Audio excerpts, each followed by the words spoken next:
Hey everybody, this is Nancy, and I am jumping in to make this video to go over some of the basic ideas of how Gaia GPS is so helpful and useful on a hike, and even before you leave for the hike, how useful it is for planning purposes. It is something that I use every single hike I take. I can't imagine life without it. I love, love, love maps and compass, and I love to practice navigation and all those things. And I always want you to have a map and compass in your backpack and know how to use them.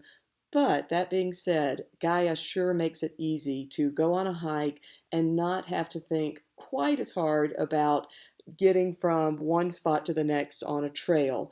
Again, I never wanted to replace map and compass, so I want to make that clear how important it is to practice those skills and know how to use them. But for everyday use, Gaia sure makes life easy. And the three things that I use it the most for are one, helping me plan my route before I go home. It gives me a lot of pertinent information that is very helpful to know what I'm up against with a hike, how long it might take, challenges that I might face with elevation gain loss, all those sorts of things. And I'll show you all this as we go along. The second thing I do is when I'm on that hike that I've planned out at home with Gaia, I do what's called laying a track. And all that means is I simply press the record button that you see at the top of the screen. And this is just a screenshot of my phone, by the way, with the app open up in it. So I lay a track and then I save that track at the end. The track just basically draws a line. If you remember the book that you may have read as a child or read to your children now called Harold and the Purple Crayon, where Harold would go behind everywhere he went. He had a purple crown that would draw where he was going behind him. That's essentially what a track does in Gaia, is it draws a line behind you every step you take. It lays a digital trail of breadcrumbs, if you will. I love to save these tracks because I love to geek out on the data, even years later. Sometimes I'll look and see how many miles I hiked in one year compared to the next or whatnot. So it's a lot of fun just for that purpose too. So we'll get started. I'm going to show you first how I use it at home because I think that that's a great place to begin this. I have basically shown the screen on Great Smoky Mountains National Park, because that's where I know a lot of people who probably watch this like to go and hike, me included, a lot. And I'm going to zoom in with my fingers, which you're not going to see because this is just sharing my screen on my computer. But everybody knows how to do that, where you just spread your fingers out and zoom in. But let's say, just for this exercise, that I'd like to go up Rainbow Falls Trail, up to LeConte, a lot of people's favorite place, one of mine too. And then I'm going to come down Bullhead Trail to end my day. I'm going to make a big loop out of those trails. So what I could do is just simply look at the mileage on this map layer. This is the National Geographic map layer, which comes with the premium version of Gaia, which I personally recommend the most. I love the premium version. I'll get into why I like it so much beyond just this map layer. But it will show you, you can see that 6.0, that shows you right there that the segment of trail between that red widget down at the bottom of Rainbow Falls and then at the top where Bullhead comes in is 6 miles. But let's just assume for a second that that didn't show up. And even if it does, it's still fun to do this exercise. So what I'm going to do is press that circle at the top that has the plus sign in it. So when I press that, it's going to give me a drop-down menu. I'm going to choose the option that says Create Route. So when I choose that, that little blue dot shows up with the pencil beside it. What you do at this point is you're going to take your finger and move it to the beginning of Rainbow Falls at the trailhead. And sometimes it can be a little squirrely. You have to mess with it a little bit to get it to move where you want it to go. But I'm going to put it at the start of my route. So let's say I want to go up Rainbow Falls. What I will do next, I'm not going to go too far out, is I'm going to hold and press my finger right. Well, I'm going to hold and press it and see when I do that, this line shows up and I can move it around by keeping my finger on the screen. But what I want to do is click it at the top of Rainbow Falls. I can't get quite there without touching the screen, so I'm just going to click it on the trail somewhere, approximate, and see how it snaps right to the trail. So I didn't get all the way up just because it didn't show in my screen far enough. But now what I'm going to do is click again or press and hold again, get another line to go all the way to the top. Now, let's just say for this exercise, we're not going to go all the way to the lodge. We're not going to go up that half-mile spur. We just want to head back down. We got to get home for some reason. But we're going to go down Bullhead. So I'm going to keep following down Bullhead now. I'm going to press and hold on the Bullhead trail, create another little blip there, and then I'm going to press and hold again to go to the next point. And then at this point, I'm going to zoom in a little bit more because it does get a little bit fussy sometimes if you press and hold on the top of another blue dot. Sometimes it doesn't like that as much. So I'm going to try to go just off of it slightly and end my track right there. Now, since that is my loop, I'm going to zoom back out. And what I would do, I'll show you what this did. It gives you this broad overview of creating this route. And at the bottom of the screen, you can see it says mode and that little hiker icon. I could also make a route, say on my bicycle, or as the crow flies, it'll show a little silhouette of a bird. And so as the crow flies, meaning a direct line to the top of LeConte. If I didn't want to follow a trail, if I just wanted to see, as a crow would fly in the air, what that mileage or distance would be, that's the one I would use. But since I want to hike it, I'm going to keep it on that mode. And at the bottom, you're going to see some really fun data. You've got the mileage that it's going to be. Your route will be 11.9 miles. And, because I'm fussy, I might even move that little blue dot to try to get it to 12 if you're type A like I am. But it's roughly 12 miles. You're going to have about 4,500 feet of gain, and then in the parentheses where it says negative 4,489, that's roughly how many feet of loss that you will hike on this route. I will say this, Gaia is not always the most accurate assessment of elevation gain and loss. Sometimes I think that CalTopo, which is a different tutorial altogether, I'm not going to get deep in the weeds with that at all, but it's a website that you can go to and do the same type of thing. It's not as user-friendly in my opinion, but it does give better statistical information.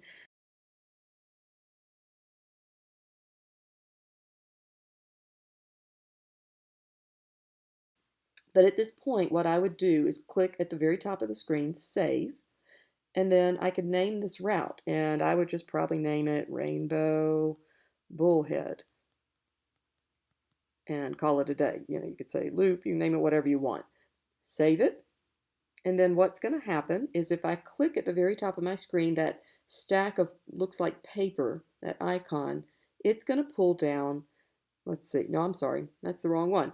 I need to go down to the bottom where it says saved, the folder that says saved, and what I'm going to do is now see everything I've saved. I can either click where it says all at the top and just go to my routes, which is what I'll do right now. And so I see that route right there. I can click on it and see the elevation gain and loss even changed a little bit between the time I did it and even saving it. It varies a little bit. I'm not quite sure, and I've even asked people who know a lot more than me about these things why it has that discrepancy in reality, and even when you lay the track and then save it. I don't really understand why it does that, but just know it does overestimate typically, and it's not going to be probably 5,000 feet of gain and loss.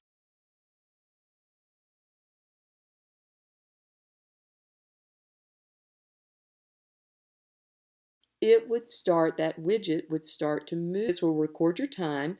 What you can do at this point is click on the two or any of the things in the bar where that recording is taking place, where it says average speed. I can click or push that spot on my screen, and there's just a little scrolling menu of things that I can change to whatever floats my boat. If I want to know my total time I'm hiking, or if I want to know some coordinates, I can do that. This is really useful when we're on search and rescue. Um, Sunrise and sunset, stop time, how much stop time just means how much time I'm actually stopping and taking a break for whatever reason, to eat, filter water, just rest. Moving time, current speed, you can get a pretty fair approximation of how fast you're moving at any given point. And then at the end, one thing I like to look at, and I'll show you this in a minute, is my average speed, and that includes all my breaks. And then the moving speed is just solely based on how fast I moved when I was moving. Pace is going to give you a certain mile per minute, or minute per mile rather. You can know what elevation you're standing at a given point. So right now I'm at 4,933 feet. The ascent is going to show you as you're hiking how much gain and loss you have had on your route. I will say that that is incredibly accurate. By the time you finish this track, that is much more accurate than creating that route. The track is a better uh, judge of that or gauge of that. And it's nice sometimes when you save these tracks, if you want to rehike a route and look back on those tracks that you have saved, it gives you a better idea of what that gain and loss really was. And then the recording button, you can move that around too. So all three of these things across the top, they all do this. They all have the same menu, but you can make it however you want it to look. This is just how I choose to make it. I usually do my moving speed right there, and I'll keep it like that.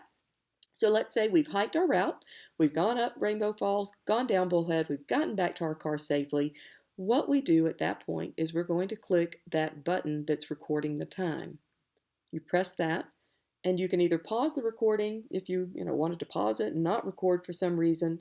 Sometimes I will do that if I'm hiking 2 different trails in a day and I just want to have a cumulative mileage and gain and loss, all those types of things recorded and not separated out. I'll pause it. But more often than not, what I press is finish track. What it will do at that point is give me the choice to change the name. I could either choose a different name, and typically I will choose the name of the trails. I'll change this part to say Rainbow Bullhead, Bullhead Loop, if I could spell. And then you can choose a color for the line that it laid, that, Harold in the Purple Crown analogy I gave you. You can choose whatever color you want for that track. I usually just keep it whatever it defaulted to. I won't get too far in the weeds with all these other things, importing photos and all that, but I am going to change the folder from, I record all my hikes to Purchase Knob because that's kind of an exercise route for me, but I have folders for various places usually. I usually have a year folder, and then I have the place, Pisgah National Forest, the Smokies, home run walks, that type thing. So for this one, I would have put it in 2020 Smokies because it's the year 2020, and that's where I would have hiked this, and then I'm going to save it. So at that point, it's going to, if I had really hiked a route, all this data would be visible, how much I hiked, the total time, ascent, all those things. But since we didn't really hike, and this was just for play or exercise, to show you how it works, what I'm going to do instead is go to a hike, or yes, a hike that I really did hike. And how I do that is go down to that saved folder at the bottom, and I'm going to click on tracks. This is going to show the one that I just did as an exercise, but the other day I did hike up to, this is Purchase Knob, just a little hike that I did from home. And what I can do is look at all the stats from that hike. So you can see that I hiked 3.89 miles. It took me an hour and 17 minutes. I ascended 712 feet. If I click on the little arrow to the right of the ascent part, what it will show me is a speed profile, elevation profile. That just essentially means I hiked uphill for about half the hike, and then I turned right back around and came back down a little bit different way, and that's why that elevation profile looks a little bit different. And then at the bottom, you can scroll down and see more stats, like your average speed. That again is your average speed, including rest breaks. Because this was a very quick hike just in the morning as exercise, I didn't really have many breaks, but my moving speed, but it does show me that I did stop for about 10 minutes at the top. This was actually a hike I took with Chris, my hiking partner, for the FKT attempt, and one of my besties in Waynesville. And so we did stop at the top because Chris had never been, and I wanted to give him ample time to take in the view. So you can see at the bottom we stopped for 9 minutes and 47 seconds, and our moving time was an hour and 7 minutes total. Our moving speed average was 3.5 miles an hour, but then when you take into account that almost 10-minute break, it bumped the whole average down to 3 miles an hour. So all these are just fun stats, but it is useful information when you are out on a hike to know your speed, how fast you typically hike in various types of terrain. It's something called dead reckoning. I'll leave a link at the bottom of this video to explain more about what dead reckoning is. To me, it's one of the most useful things that you can really get a sense for with your own abilities and be just very aware of where you are on a trail, or if you ventured off a trail and didn't know it. It's a good gauge for navigation. Very important tool to learn and to practice regularly. But Gaia makes it easy to understand what pace you typically hike. This is much faster than we typically hike, though, because it is a short one and not so hard. Let's say, we were going to go down, a lot of these routes are labeled. It's kind of funny because they're routes that we're about to hike for the whole fastest known time attempt. But let's say we picked one for one of those. This was a beefier hike. This one was 36 miles, and this was practice runs, obviously. We haven't started our hike yet, but we ascended 5,900 feet. Our average speed was much lower because we were hiking a much greater distance, and our moving speed was 2.6 and our average speed was 2.5, simply because we don't stop very much even on these big days. But most people, the discrepancy between average and moving would be a bit more significant in normal times. It would be for me too. But that is what that does. You can also look at your different folders. And so I can look at different things that I've done and saved in these various folders. And, I'm trying to find the one for the Smokies. Well, I've got 2020 there. And so then that's the parent folder. But then underneath that, I keep things like 2020 Smokies. And so I can take a peek at all the different hikes that I've done in the Smokies this year. And if I were on a desktop looking at this, it would actually give me cumulative mileage. And sorry if I'm making you dizzy doing all that, but it would give me cumulative mileage and things like that for the year. So those are the biggest ways that I use it. I'm going to go back to the map one more time to show you a bit more, because I want to show you the different layers. And what I mean by layers is I can change the way that screen looks. Right now, as I said before, it's the National Geographic map layer, but I can click on that icon at the top that looks like stacked pieces of paper, and it brings down all these different layers that I have uploaded into my phone. So even if I turn my phone on airplane mode, all of this is still going to show up. There are many, many, many more layers that I could load onto the app. These are just the ones that have been the most useful to me in various places. Like, I'm going to show you the way some of them look. Like, this is a good one this is a newer layer that they have, a little bit more helpful. Cell coverage. If I click on that, I'm going to take off the Nat Geo layer. I have it set right now where they stack on top of each other, but it can get a little bit, well, actually I'll leave it. Let's see. They can get a little confusing sometimes when you start stacking them. But all that red shading that you see is an approximation of how much coverage I would have with my Verizon cell phone service in the park. And so you can see if I'm driving on, let's say, let me get over to um, the main thoroughfare of the park. It's hard to tell right now with this layer. There we go. So that's 441, Newfound Gap up here at the top. That's going to show me that darker red means I've got a good chance of having some cell signal, especially on that southeast face of the AT. Essentially, that's what that is. That line, that thicker line that has a brown shade across it, that dash line rather. But then if I scroll out, obviously you can see there are many pockets in the park that have nothing. And this is not, I have fiddled with this a little bit lately. It is not always 100% accurate by any stretch. A lot of cell signal, as you all know, if it's a socked in day or whatnot, it's much harder sometimes to get a little bit of a signal. And the lighter that shade is, the less signal you're likely to have. So don't count on this and take it as, as absolute. It's certainly not going to give you always absolute data, but it's a useful tool. So that's one that I have used here lately as I've mapped things out, thinking, well, where could I text my husband and tell him I'm going to be late or whatnot to avoid having to turn on my inReach. Another useful one that people like a lot is the satellite layer. And I'm going to take off the Nat Geo layer just to show you how you can just see a satellite image of the park, and that's sometimes fun, if you're trying to hone in on something in particular. It doesn't have a lot of detail. It gets pretty hazy or pixelated fast. There is another one that's called, let's see, what is it called? World Imagery. I like that one better. It has better resolution than the satellites. I'll show you that one real fast. You can zoom in. I feel like a lot more on that one, but it takes a minute sometimes for it to catch up and get more in focus, but it certainly gives you a great bit of detail if you just want to look at some of the geologic features of the park or certain things like that. Another one that I think is really useful is this precipitation forecast. So I can look at that, and let's see, actually I'm going to go back. I'm going to take off the world imagery. I'm only going to look at the world or the forecast.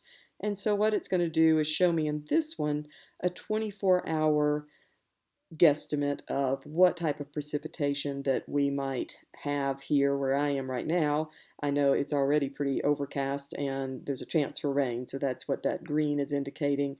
Obviously the layers, the further out you get, it's showing that they indicate heavier rain or just higher amounts of precipitation, but that one's really useful. They have a 48-hour option and a 72-hour option that are also super useful.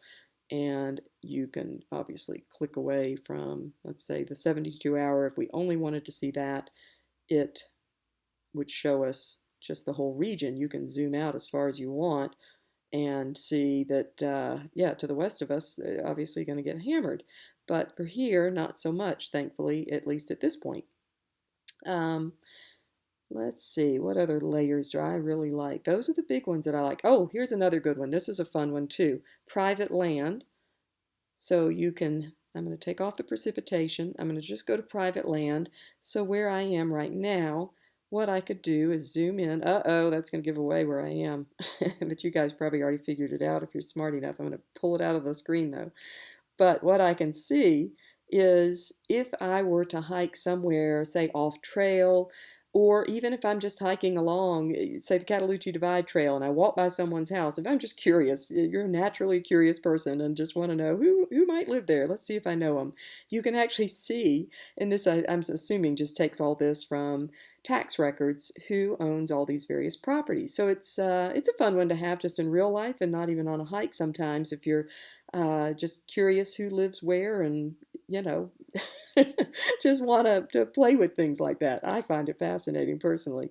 I promise I'm not stalking people with it. It's just sometimes fun to pull up in certain situations.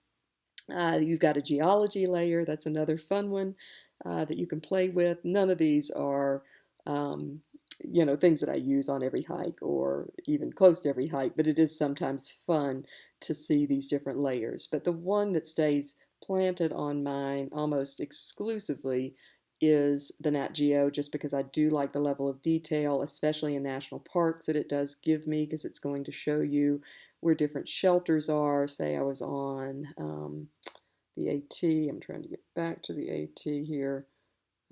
Let's see. I'm going to zoom back out a little. There we go. You could see, well, that's not the AT, but that's Laurel Gap Shelter. So it's going to show you things like that in comparison to, let's just say I went to the Gaia Topo layer, which I think this one you can access on the basic subscription. It's not going to necessarily show you as much detail. Well, no, it will actually. The Laurel Gap Shelter, it's just not as pretty. I just like that Nat Geo layer because I like National Geographic maps a lot. But it will certainly show you things like on the Gunter Fork Trail, the Gunter Fork Cascade. It will show you different backcountry sites. You can see 36 and 37 there down near Walnut Bottoms. It will show you the names of trails right there on Big Creek. And then this map layer actually is a better tool for showing contour lines and the elevation between them. I think sometimes the Nat Geo layer or the Nat Geo maps in general can be so cluttered with things and full of so much information that some of these more basic things that are really useful to know get lost just in all that noise of what's on there. But I do like that one a lot just for everyday use, just because it does offer a lot of information. But either way, they're both good. One thing that it will show you too is all these streams and whatnot in the Smokies. Obviously, for seasonal sources of water, you can't really depend on those sources to be running, so you do have to take them with a grain of salt in your planning. But obviously, if you're on something like the Big Creek Trail, you can pretty much guarantee, the world has come to an end if we don't have water on Big Creek. That would be a bad scene. But it's helpful for that too when you're planning out your routes, just to have one more piece of information to know how much water you might need to carry initially, where you might be able to refill it, looking at some of those more reliable sources that just have bigger lines. Again, there's Big Creek there compared to, say, this little stream here, the tributary coming into it may not be as reliable. So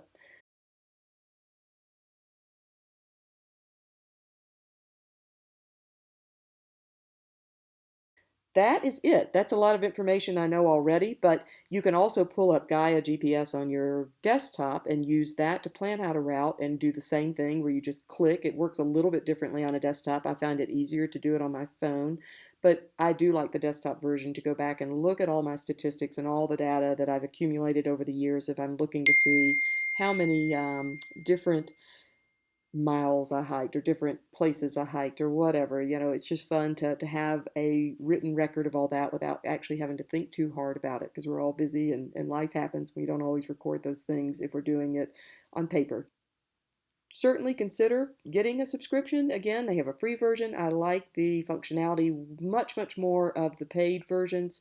I am able to offer anyone who is interested a fairly significant discount to a subscription. It is an annual fee, but if you get, I think, just 1 year at a time, it's about a 20% discount minimum. And then for people who take advantage of a 5 year subscription, it's 50%, I believe. So it's a good discount. And if you're listening to this right now, between now and about October 15th, I believe, of 2020, you can enter some contests that we have going on with a fundraiser that you could win a subscription, a year premium subscription. So I will leave links to that below, but if it's after that time frame, all the contests will be over and you just have to use my discount and still get a good deal. But reach out if you have questions. I'm happy to answer them and show you even more that you can do with this app. Those are just the things that I use it for on a regular basis and find the most useful. Have a great day and happy trails.